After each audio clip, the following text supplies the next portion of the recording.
Good afternoon. Hello, my friends. Welcome. We'll give folks just a minute to join. We have a jam-packed room today of proud to announce over 600 folks, 600 Birthright defenders here with us. And we are just about to get started. My name is Isa Villarosa. My pronouns are she and they.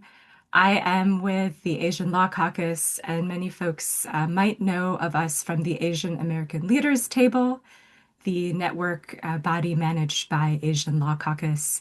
With me today are a number of incredible colleagues, some of our rally speakers who have poured so much into this moment, but also into the past year. This has been a campaign that has been over a year in the making that really started with challenging the executive order to strike down birthright citizenship at the beginning of last year.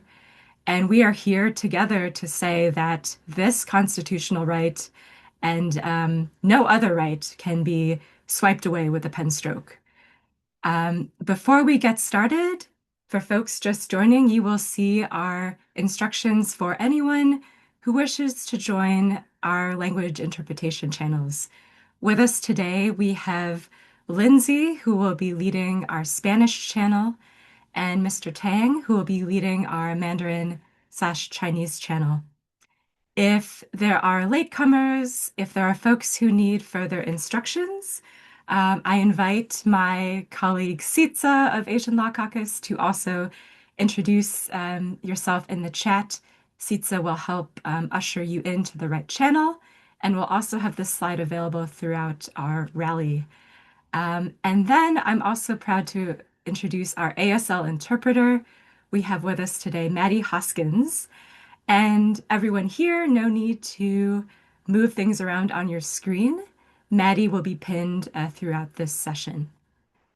All right. Again, for any questions on interpretation, please direct them in either the Q&A or reach out to Sitza on our chat. But please let us get this rally started. So next slide, please. All right. So for those of us who will be in Washington, D.C. on April 1st, this is very much a teaser, a jump off to our in-person time together as many of us will be on the steps of the Supreme Court advocating for this really critical right. For folks who will not be there, perhaps you are joining a No Kings action, perhaps you will be supporting from afar. Use this moment to give the speakers in the room a lot of love. So the chat is enabled, the reactions are enabled. So throughout the rally, give us your questions, give us your insights. Oh, okay. Seeing some hearts, some brave initial hearts. Keep it coming. Let's keep it active, y'all, like we are all in someone's living room together. And finally, the last point I want to make before we get started, a huge thank you to our over 150 campaign endorsers who are part of this effort. So you will meet some of them today. In the chat, I'm dropping a document with that running list. My colleague Ashika will also share if your organization is not on this excellent list. We are still welcoming campaign endorsers, so please join us. We will have a lot more action items, resources, recommendations as the rally goes on.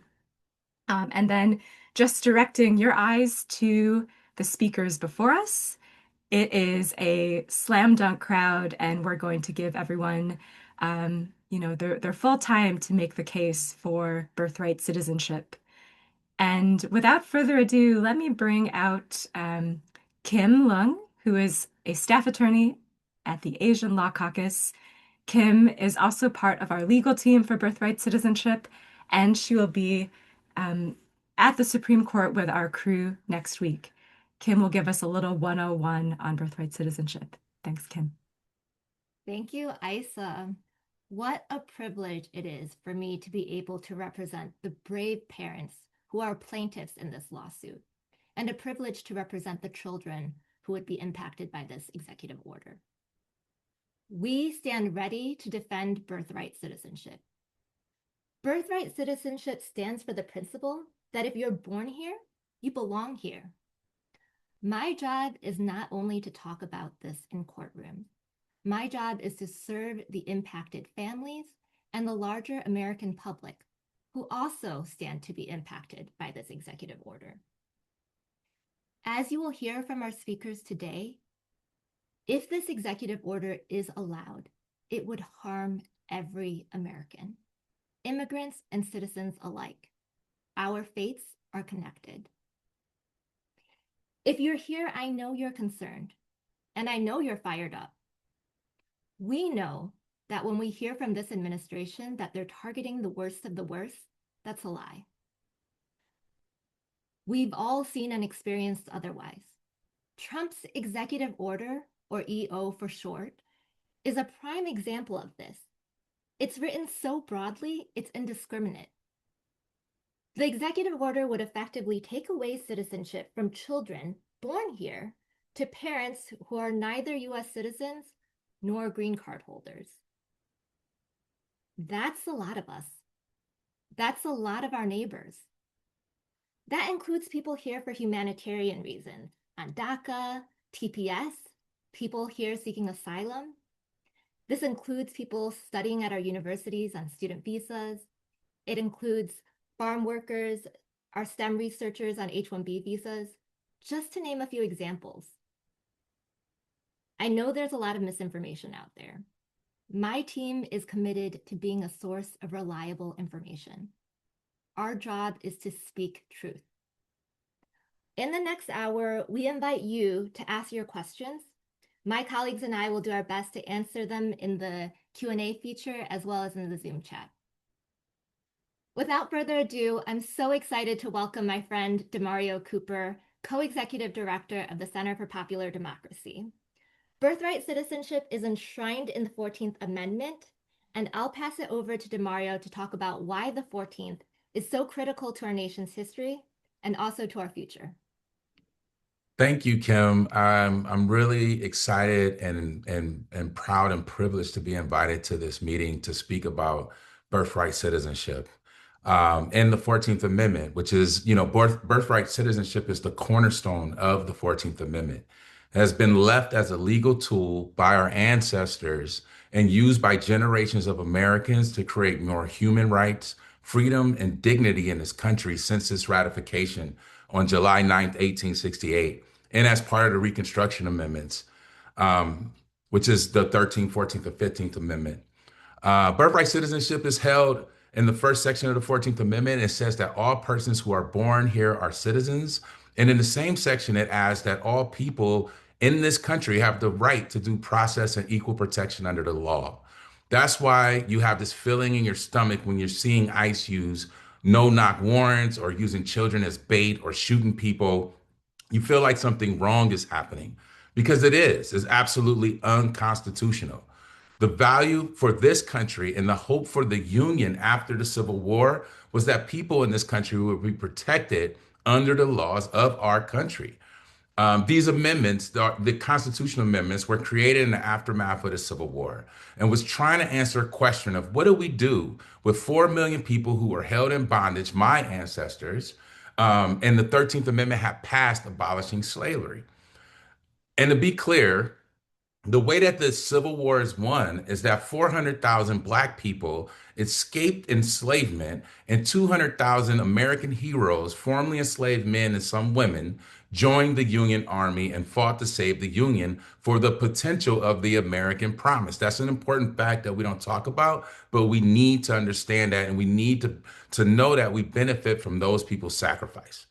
Next week, as the Supreme Court prepares to hear an oral argument, the Trump versus Barba case, and relitigate an issue that's been resolved for 150 plus years, and is the legal cornerstone for laws that have created the country the good things that we experience in this country. When we think about how our families got more freedom and how our communities got more freedom through the Voting Rights Act, through marriage equality, through the Housing Rights Act, through the Civil Rights Act, Brown versus Board of Education, the right to attorney if you can't pay, protections against discrimination, worker rights, and so much more. We can't just sit by on the sidelines and watch these folks do this to our communities and to our country.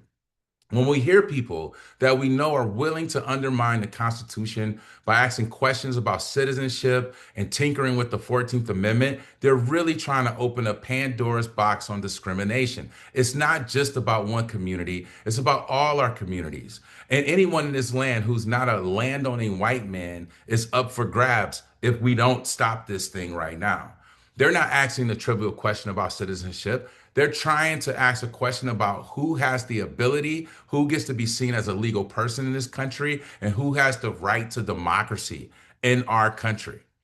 This case, connected to the SAVE Act that is now in Congress and probably going to be voted on sometime today.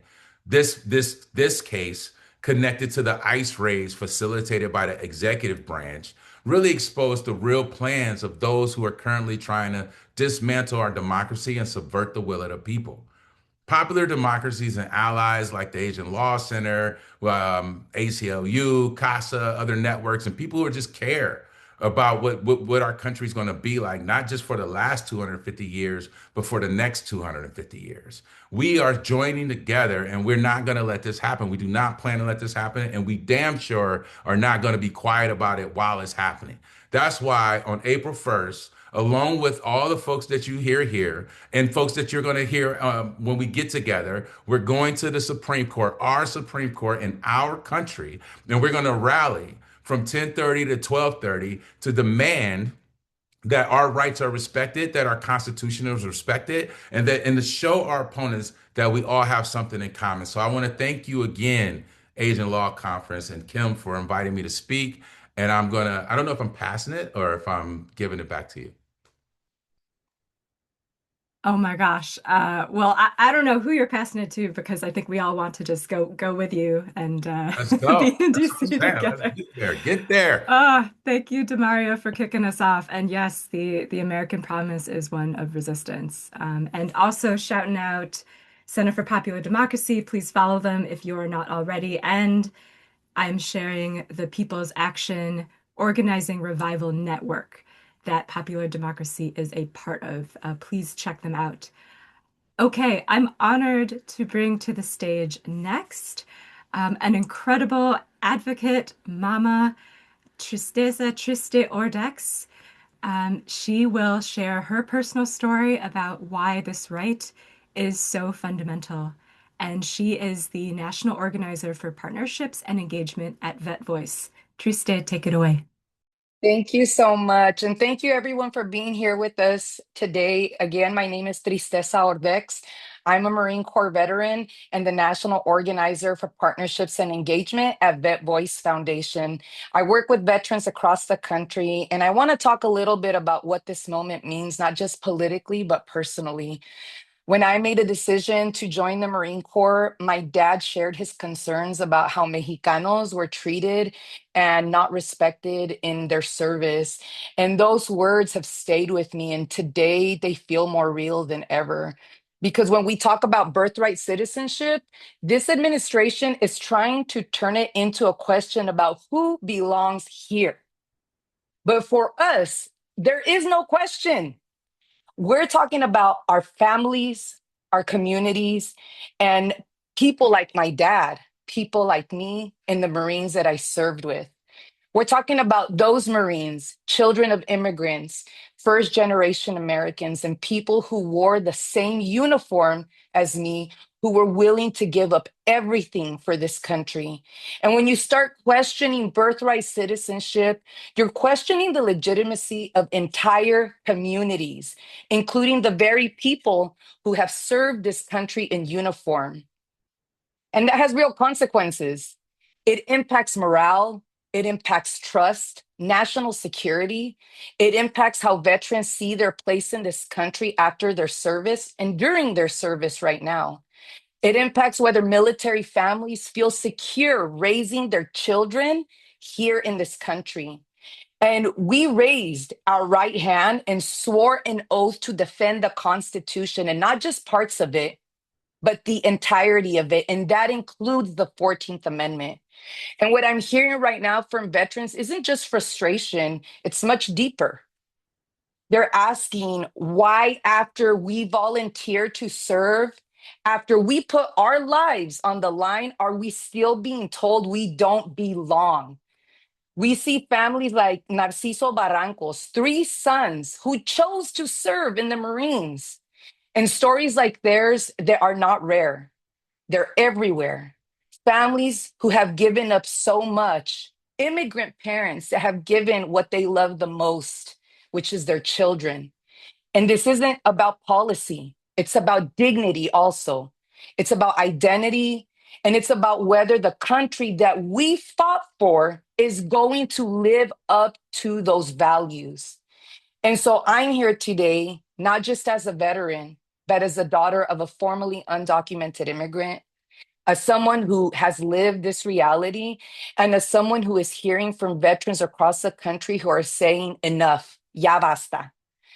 Because too often, immigrant parents give this country the thing that they love the most, their sons and daughters, to fight in these illegal wars. We belong here, our families belong here, and no one gets to rewrite that. Thank you so much for having us here today and for including veterans in this really important conversation. Triste, ya basta. And folks might not know, but Trista has been on the road doing town halls, toothaches be damned, really, really fighting for us and fighting for this right. Also shouting out both Vet Voice. We have a number of veterans and military leaders advocating for birthright citizenship, as seen in the amicus brief that my colleagues will drop in the chat. So these are groups like the Secure Families Initiative, the Chamberlain Network. We are so thankful for y'all. Okay, y'all. Our next speaker is Dr. Gladys Márquez, the National Education Association's Executive Committee member and an Illinois educator of over 2 decades. She's here to remind us why students, young people, are the heart and soul of this fight. Absolutely. Thank you so much for the opportunity. On behalf of NEA's 3 million members, I want to thank you for hosting this vitally important event. We all know that public education in the United States rests on a core belief. Children born in this country belong to it. That principle comes directly from the Citizenship Clause of the 14th Amendment that DaMareo just shared. At NEA, we believe educators have a moral responsibility to confront this harmful and unprecedented attack on our students and our values as Americans. We simply cannot allow this administration to undermine constitutional rights or strip away any fundamental freedoms.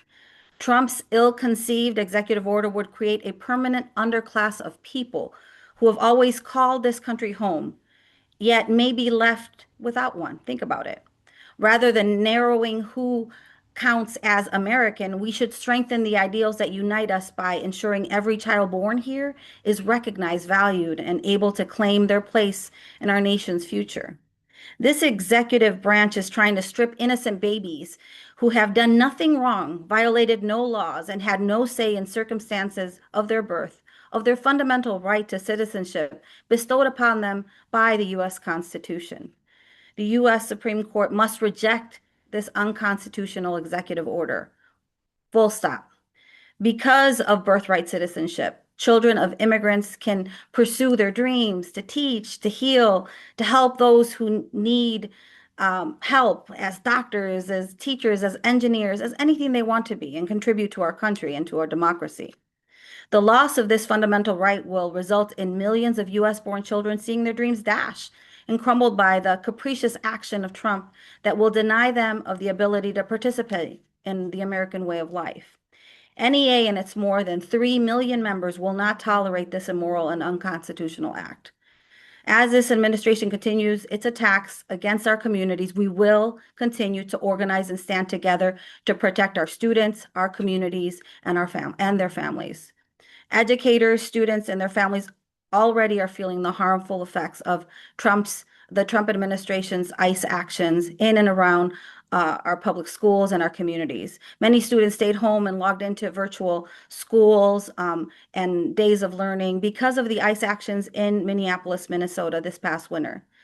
Some stopped attending school altogether, and we are already seeing the behavioral and mental impact of these enforcement actions on our students, on their families, and in our communities. This undermines the professional and moral responsibilities that all educators hold dear. This is a children's issue, and as educators, we meet these children every single day in our classrooms, on playgrounds, and in our communities. In these settings, we don't ask children to prove whether or not they belong. They belong here. This is their nation, and our Constitution protects them.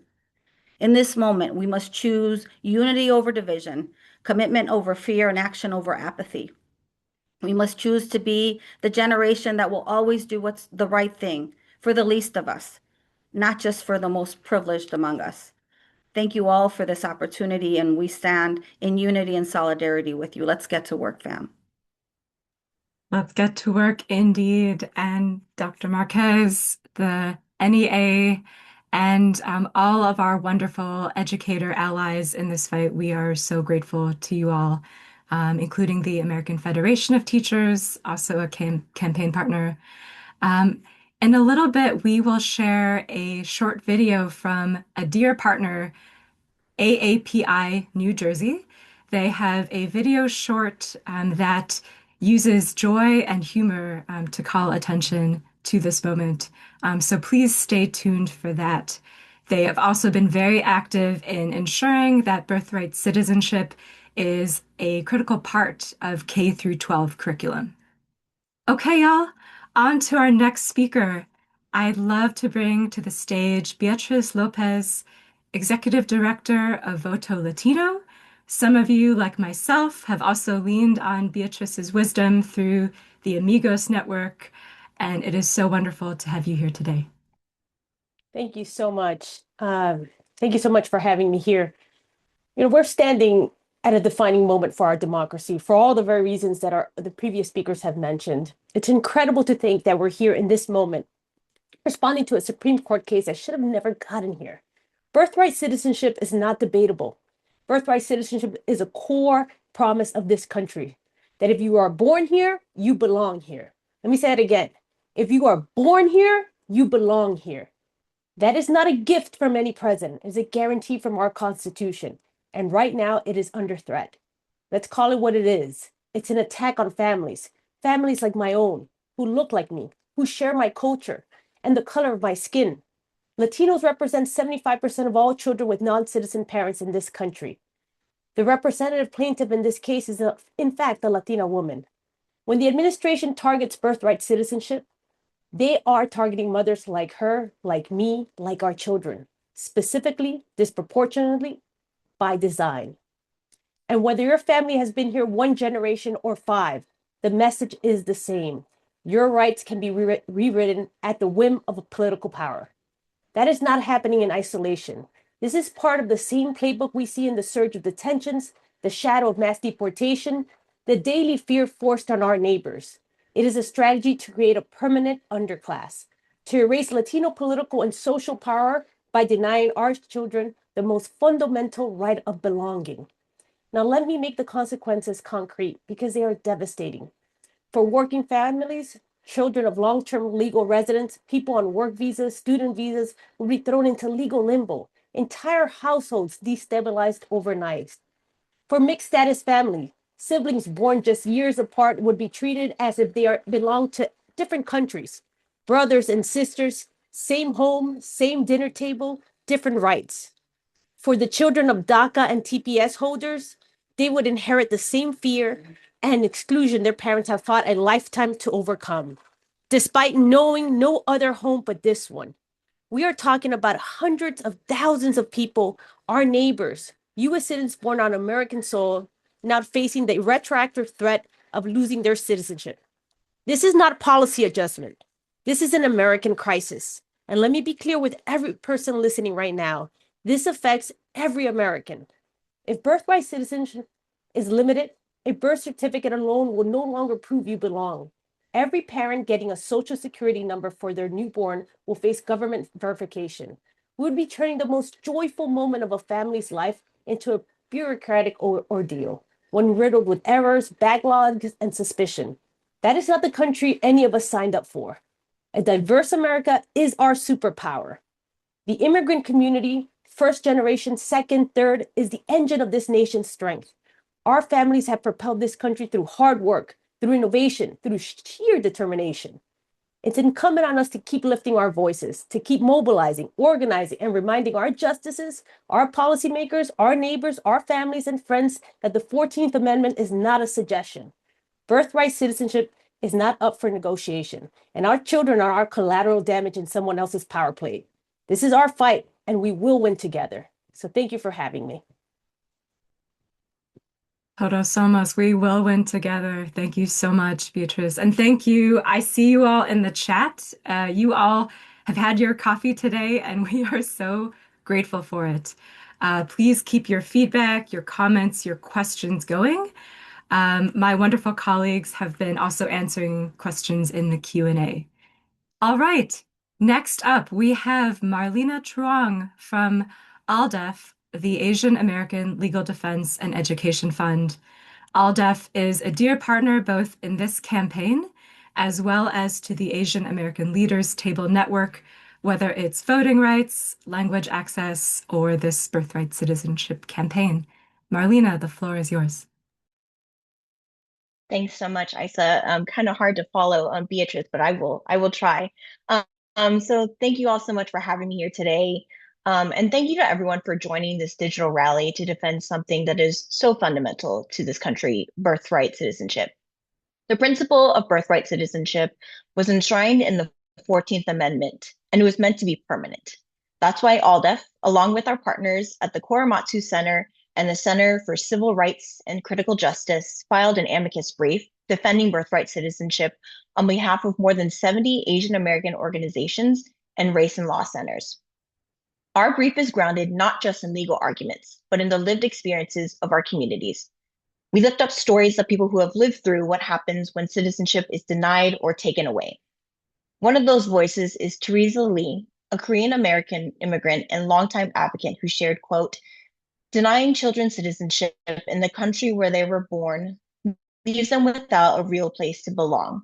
It creates a whole generation of young people who are stuck in limbo without the rights, recognition, or opportunity, and so many others remind us that this is not abstract. The loss or denial of citizenship shapes every part of a person's life, their safety, their opportunities, their sense of belonging. It's important to say clearly, Asian Americans have been at the center of the legal battles that define who belongs in this country throughout US history. From the Supreme Court case that affirmed birthright citizenship to cases that denied citizenship based on race, our communities have lived through the consequences of exclusion and have helped shape the very meaning of citizenship in the United States. We understand clearly what's at stake. The threats posed by the administration's actions range from attacks on longstanding constitutional protections to attempts to redefine who belongs. But one critical point we want to draw your attention to is the danger of retroactivity.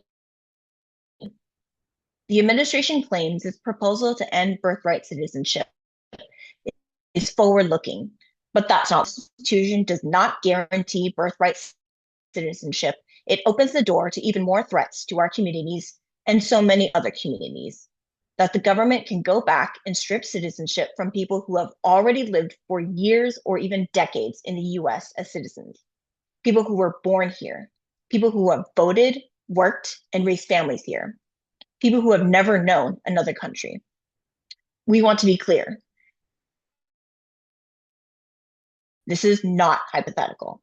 US history shows that when the law changes, the government has gone back and taken citizenship away, especially from Asian Americans and other people of color. After the Supreme Court ruled in Thin v. US that South Asians were not eligible for citizenship in the 1920s, the government didn't stop there. It went back and denaturalized South Asian Americans who had already been citizens for years. These are people who built lives here, business owners, parents, veterans, and overnight they were told, you no longer belong. That is the real risk in this moment, because once you undermine the constitutional guarantee of birthright citizenship, you create uncertainty for millions. You make everyone's citizenship status feel conditional, fragile, revocable, and the consequences are profound. The loss of the right to vote, loss of access to jobs and education, even the risk of becoming stateless. This is not just about legal theory. It is about whether we allow the government to rewrite who counts as an American after the fact. So as we head into this critical Supreme Court hearing, we urge the court and all of us to remember, birthright citizenship is a fundamental right, and it cannot be taken away. Because if it can be undone, citizenship is no longer secure for anyone. Thank you so much, Marlena, and a big thank you to the AALDEF team. And a thank you to our interpretation crew, Maddie, Mr. Tang, and Lindsay. We are aware that there are some audio issues in the Mandarin channel, but we are working on that, so please bear with us. All right, next I am so happy to bring to the stage Ashna Khanna from the Asian American Advocacy Fund. Many of you have earlier connected with Ashna and her story through the I Am the 14th story sharing campaign that we did earlier last year. In it, Ashna shared about her Southern and Michigan roots and why birthright citizenship is a critical part of both her advocacy and her identity. Ashna, take it away. Hey everyone, thank you so much for being here today. As y'all know, my name is Ashna Khanna, and I am the executive director of the Asian American Advocacy Fund, where we build political power for AAPI and immigrant communities all across Georgia through organizing, storytelling, and advocacy. I'm here today to share more about my story. I'm a first-generation Punjabi American, and I was born in Jackson, Mississippi, because my dad came to this country on an H-1B visa, and my mom came here as a dependent visa, very, very pregnant with me. They came with very little, but with everything to give, trying to build a life so that their children could have more. And because of birthright citizenship, I was born an American citizen. I care about birthright citizenship because it gave me something so many people have to fight for: opportunity. I was born here, and that meant I didn't have to live in fear of deportation or constantly proving that I deserved to stay. It gave me stability and safety to build a life and pursue an education. And eventually, now I'm leading an organization fighting for others to have those same chances.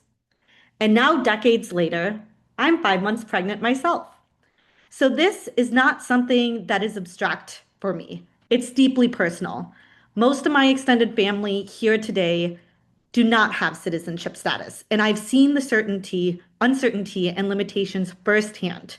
I've seen the emotional toll it has taken on all of our communities, especially in the past couple of years, as your presence is treated as conditional, even when you've spent your entire life here. And because of that, I think about this all the time. Under the policies being pushed today, someone born in my exact situation might not be a citizen. Let's just let that sink in. And now I think about my own child who's about to be born in July. And what would it mean to bring a child into this world and have to question whether they will be recognized as fully belonging in this country? That is what is at stake. And let's be clear about why this is happening. From the Trump administration to cases now, as we know, heading to the Supreme Court, birthright citizenship is being used as a political weapon to stoke fear, divide communities, and distract from the real crises facing families in this country today. Repealing birthright citizenship does not make this country stronger. It makes it unequal, more unjust, and more unstable. And it's not about policy, and it's about power. Instead of our politicians working to ensure that all of our families can thrive, they're deciding who gets to belong. And that is not leadership. That is cruelty. And we all deserve better. And here's the reality we're facing on the ground. Folks are already scared to leave their homes and carry their passports with them everywhere. We are seeing attorney generals across the country, including right here in Georgia, where our own Attorney General, Chris Carr, has aligned himself with efforts that threaten this fundamental right. Politicians are willing to betray their own constituents and the very promise of America that if you are born here, you belong here. And we all have to be clear.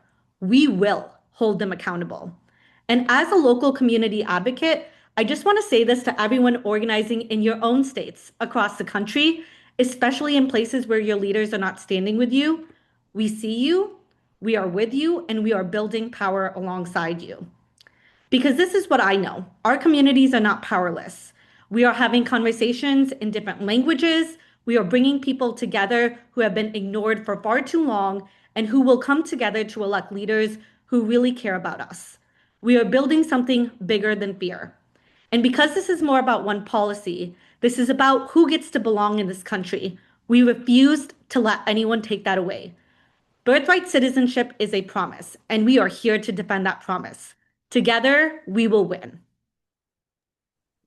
Oh, Ashna, we are so much bigger than the fear. Thank you. Thank you again.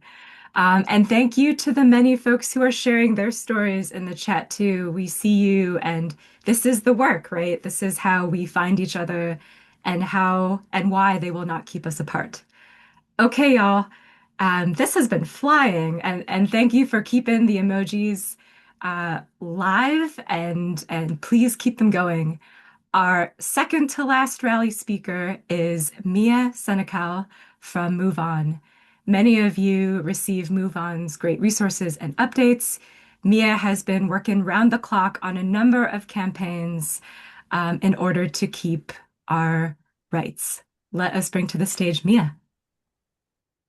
Hi, everyone. My name is Mia. I'm an immigrants' rights campaigner with MoveOn and proud daughter of immigrants. And special hello to any MoveOn members who are joining us this afternoon or morning.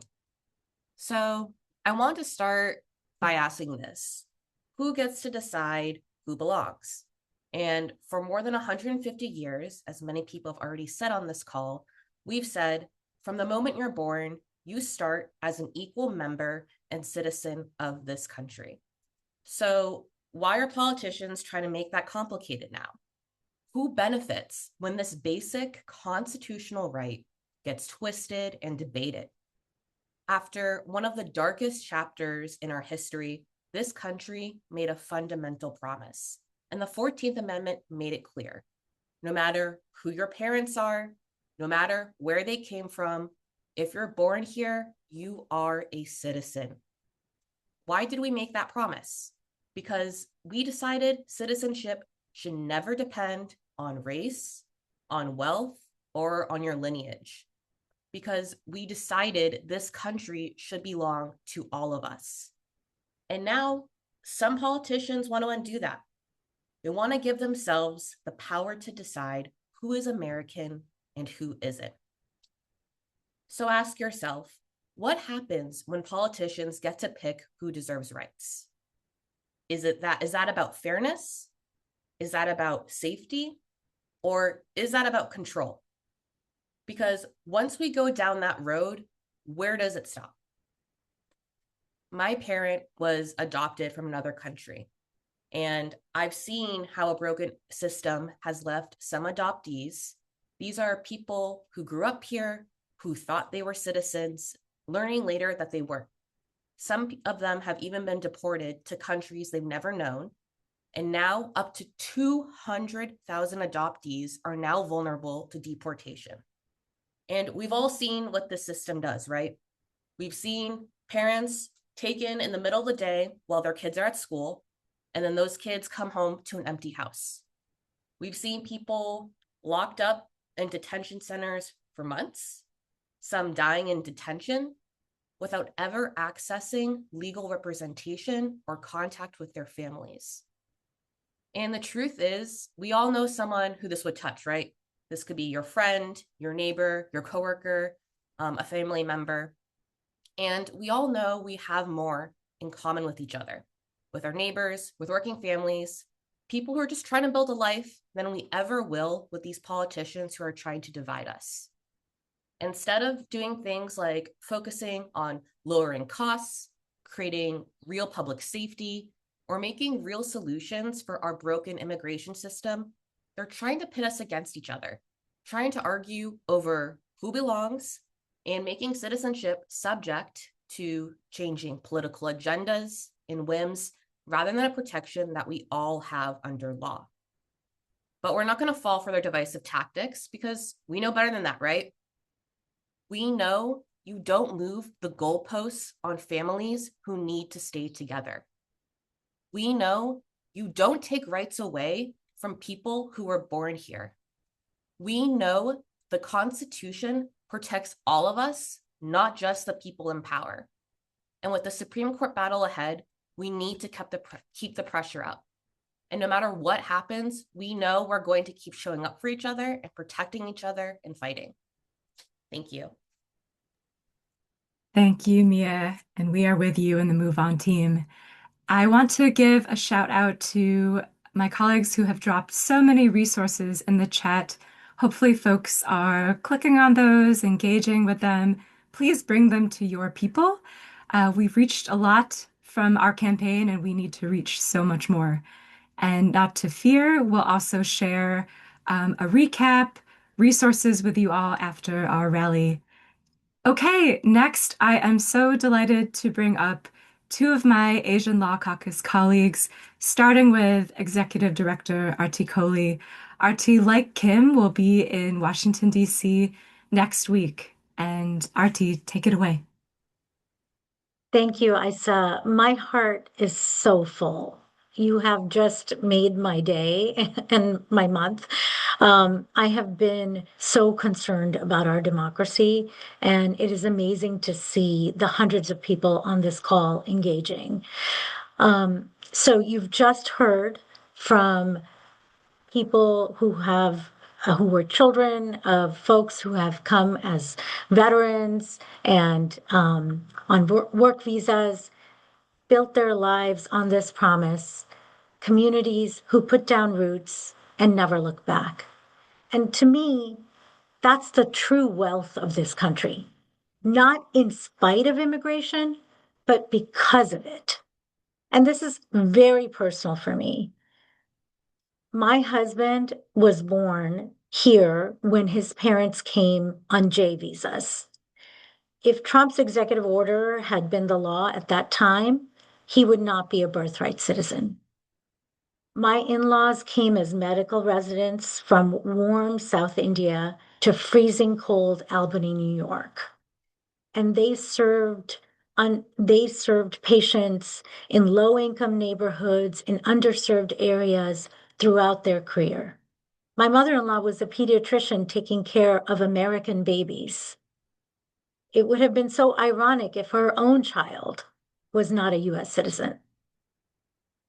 And my father-in-law has told me they probably would have gone home if their children's citizenship had not been guaranteed. And so many people would have lost out. Their patients, me, I probably would have never met my husband. And this country would not have benefited from all their contributions. So when families receive the signal that their children's belonging is conditional, we don't just lose them, we lose everything that they would have built here. And as DaMareo said, we have to remember our history. The 14th Amendment exists because Black Americans helped build this country. And until this amendment was passed, they were denied their rightful place as US citizens. The amendment was a reckoning with the debt owed to African Americans, a declaration that birth on this soil is enough. That promise was forged in the hardest chapter of this country, and it belongs to every community in America, including the Asian American community.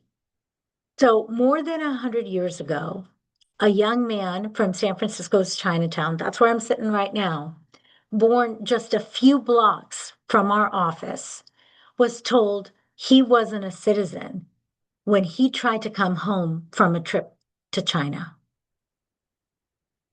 Back then, the Chinatown community in San Francisco refused to accept that.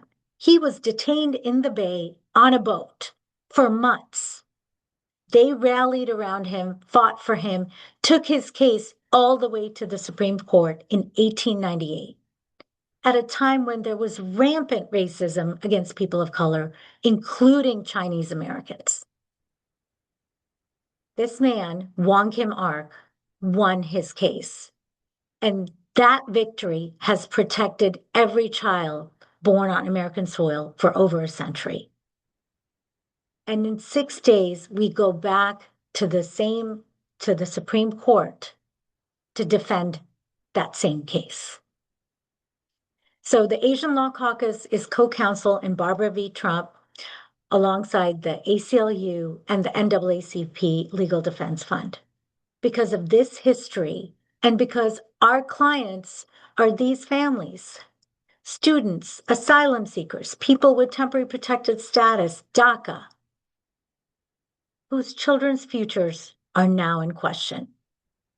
We have spent over 50 years defending the civil rights of Asian and Pacific Islander communities, and we have learned along the way that constitutional rights do not defend themselves. Our coalition stretches from labor unions to veterans groups to faith communities to even people who don't always agree with us. And I will say this, defending the Constitution is not and should never be a partisan act.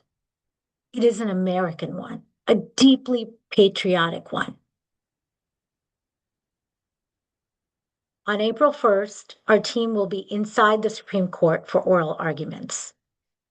The justices will then deliberate, and we don't expect a decision till late June. So there is a long window from now until late June. And that is our time to make sure that the justices, this president, everybody understands that we will continue to fight for this right.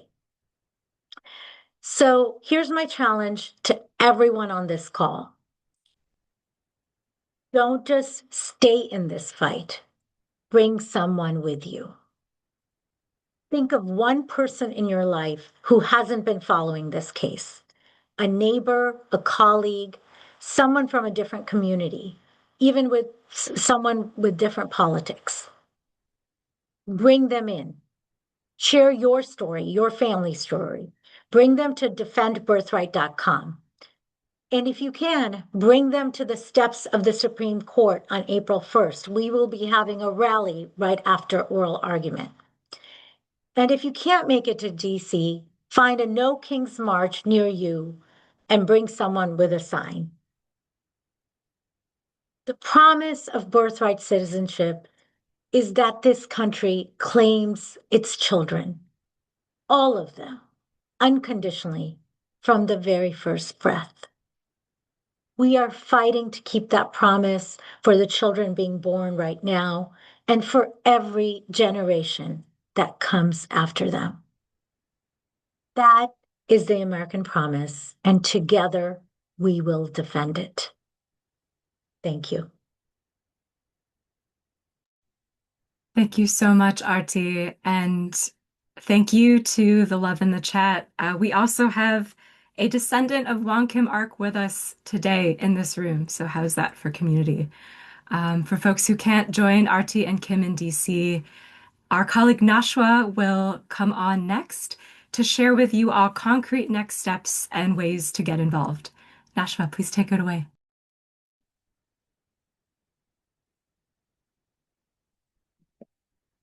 Hi, everyone. My name is Nashwa, and I'm from Asian Law Caucus's comms team. And like Isa mentioned, I will lead you in a digital action. So I'm sure after hearing these inspiring speakers, many of you are wondering, what can you do in this very moment? And part of this campaign, its goal is to educate people on what's really at risk if we lose this fundamental right.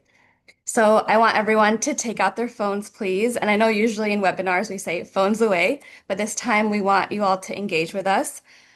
So we're offering 3 different ways that you can plug in and uplift messaging on social media. So as you can see on the slide, there's 3 ways that you can participate on Instagram. You can post either a grid post, you can share to your story, or you can repost one of ALC's carousels. And you can use these QR codes to access the files. The caption can just be the hashtags listed below and the website, or if you feel compelled, you can add a sentence or 2 about how this fight personally touches you.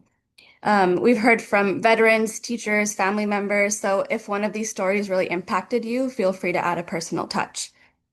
We are focusing on Instagram for today since that's our most active platform, but if you're interested in sharing to Twitter, Blue Sky, other platforms, we have some options for you in the toolkit, which you can check out after this rally. And the link to the toolkit is at the bottom of this slide. And I see Ashika posted it in the chat as well. Let's see.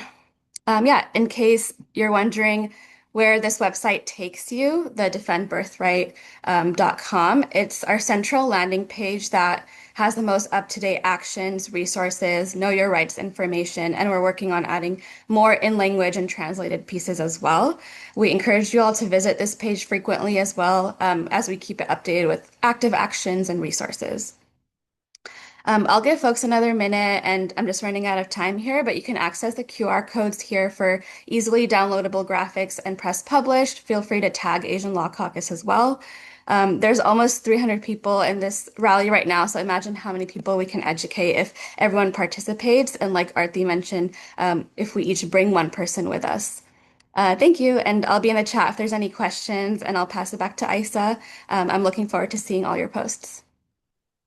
All right, y'all, we got assignments from Nashua. Please follow up. We will also, I see the question in the chat, email this to y'all after our rally. I'm so pleased to bring back to the stage. We are just about wrapping up, but if you can, do stay with us. You don't want to miss these next 2 components of our rally. And Kim will introduce the first. So much of our community campaign has been undergirded by a coalition called Equal Under the Law. It is a community-driven campaign with a lot of core partners, including AAPI New Jersey. And Kim will share more about their video. Thank you so much, Isa. Doing this work has truly been so joyful. And one of the biggest joys for me has been partnering with educators and youth who are so creative with how they teach and talk about this issue and how they engage their community. So it is my privilege to share and close out with a video from our partner, AAPI New Jersey. We hope you enjoy.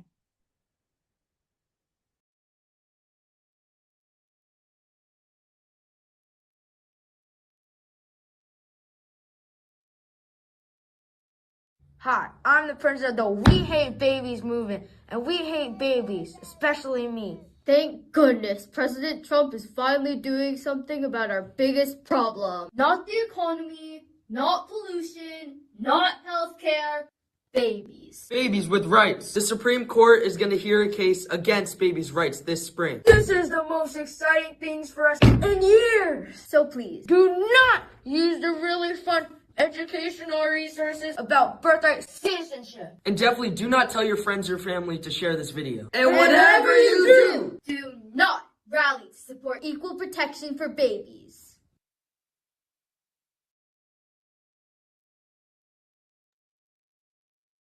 All right, y'all. Our future is bright. We hope you got some joy and laughs from that video. We are going to be sending an email recap with resources. I'm already seeing that questions about where can I get that video. Please visit our partner's social media account, AAPI New Jersey. Again, we'll also send a link to their account, which would link to the videos in our email recap. Thanks so much for joining us. Some of us are going to stick around for folks who have questions, and please continue to ask them. We're going to stick around for the next 5 minutes. And I'm going to close out with some video and music, a video and music. Thank you so much for joining, y'all. See you in DC.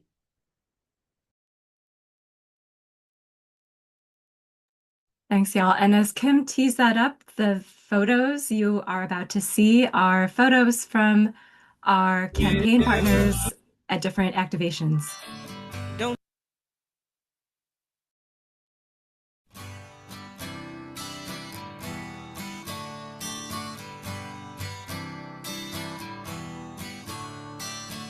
Don't you know, we're talking about a revolution. It sounds whisper. Don't you know, we're talking about a revolution. It sounds like a whisper. While they're standing in the welfare lines, crying at the doorsteps of those armies of salvation, wasting time in the unemployment lines, sitting around waiting for a promotion. Don't you know, talking about a revolution sounds whisper. Poor people gonna rise up and get their share. Poor people gonna rise up and take what's theirs. Don't you know you better run, run, run, run, run, run, run, run, run, run, run, run. Oh, I said you better run, run, run, run, run, run, run, run, run, run, run, run. 'Cause finally the tables are starting to turn. Talking about the revolution. Yes, finally the tables are starting to turn. Thanks, you all. We'll see you in DC.